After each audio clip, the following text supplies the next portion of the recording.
আসসালামু আলাইকুম প্রিয় শিক্ষার্থী বন্ধুরা, তোমরা জানো যে এইচএসসি 2025 এর যে পরীক্ষার্থী রয়েছে তারা কিন্তু একটা আন্দোলনের ডাক দিয়েছিল। সেই আন্দোলনটাই কিন্তু আজকে জিরো পয়েন্ট গুলিস্তান জিরো পয়েন্টে তারা কিন্তু অবস্থান করছে।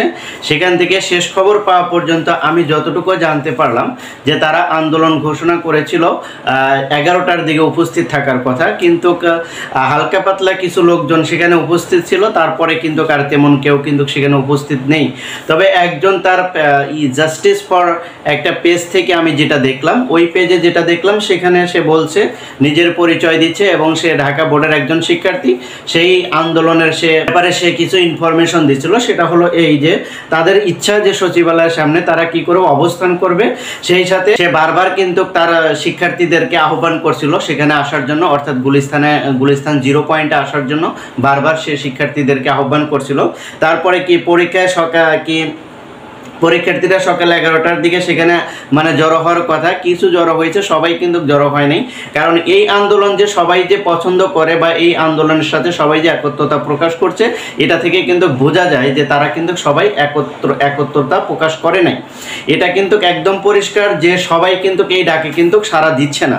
তারপরে সে যেটা বলেছে যে অনেকের কাছ থেকে তারা কি হয়েছে, অনেকে লাঞ্ছনা পেয়েছে এবং অনেক কষ্ট পেয়েছে, কিন্তু ওভারঅল তারা যেটা করেছে এটা আসলে কতটুকু যৌক্তিক আর কতটুকু যৌক্তিক না, অযৌক্তিক, সেটা নিয়ে আজকে আমি আলোচনা করব।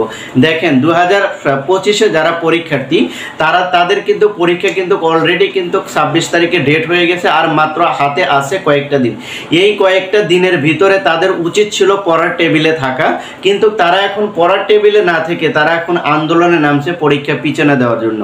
অর্থাৎ তারা কি সচিবালয়ের সামনে যাবে, একটা আন্দোলন করবে এবং এই পরীক্ষা পিছিয়ে দেওয়ার জন্য। কেন রে ভাই, এখন পরীক্ষা পিছানোর কি আছে? পরীক্ষার রুটিন তো হয়ে গেছে আরো কত আগে, সে সময় তো কেউ কোনো কথা এ বিষয়ে তো কোনো কথা বলে নাই। তাহলে সেই সময় বলা হতো যে না, আমাদেরকে আরো 2 মাস পিছিয়ে দেওয়া হোক, বা আমরা পড়তে পারিনি, আমাদের সিলেবাস এই করে দেওয়া হোক, সেটা বলা উচিত ছিল। কিন্তু পরীক্ষার ডেট পড়ে গেছে, সব কিছু ওকে হয়ে গেছে। এখন এমনি দেশে করোনার প্রকট আকার ধারণ করতেছে, সেদিকেই টেনশন হচ্ছে যে পরীক্ষা আসলে ঠিক টাইমে হবে কিনা, সেটা নিয়েও টেনশন। তারপরে আবার এখন যদি এরা যদি নতুন করে আরেকটা যদি আন্দোলন শুরু করে, তাহলে এই আন্দোলনের লক্ষ্য এবং উদ্দেশ্যটা কি, আসলে তারা কি বোঝাতে চাচ্ছে বা তাদের লক্ষ্যটা কি, এ দ্বারা তারা কি পেতে চাচ্ছে। এখন মূল কথা হলো যে সরকার তার প্রশাসন তার গতিতে কাজ করবে, যেহেতু পরীক্ষার্থীরা সবাই এই আন্দোলনের সাথে কিন্তু একমত না। এটা হলো সবচেয়ে বড় কথা, কারণ সবাই যেহেতু একমত না, তাহলে এই আন্দোলন যে সামনের দিকে অগ্রসর করা বা সামনের দিকে নিয়ে যাওয়া তাদের জন্য মনে হয় না ঠিক হবে। তবে সবচেয়ে ভালো হবে তারা এই আন্দোলন ছেড়ে যত দ্রুত সম্ভব পরীক্ষার জন্য চেষ্টা করা এবং পরীক্ষার জন্য সময় ব্যয় করা। অযথা এই আন্দোলন করে, অযথা এই সময়গুলো নষ্ট করে, পড়ালেখা নষ্ট করে আন্দোলন করে কোনো লাভ হবে না। পরীক্ষার ডেট ঘোষণা হয়ে গেছে, এনিহাও যেভাবেই হোক পরীক্ষা কিন্তু সরকার নিয়ে নেবে। অতএব শিক্ষা মন্ত্রণালয় কিন্তু এখানে কিন্তু কোনো ছাড় দিবে না।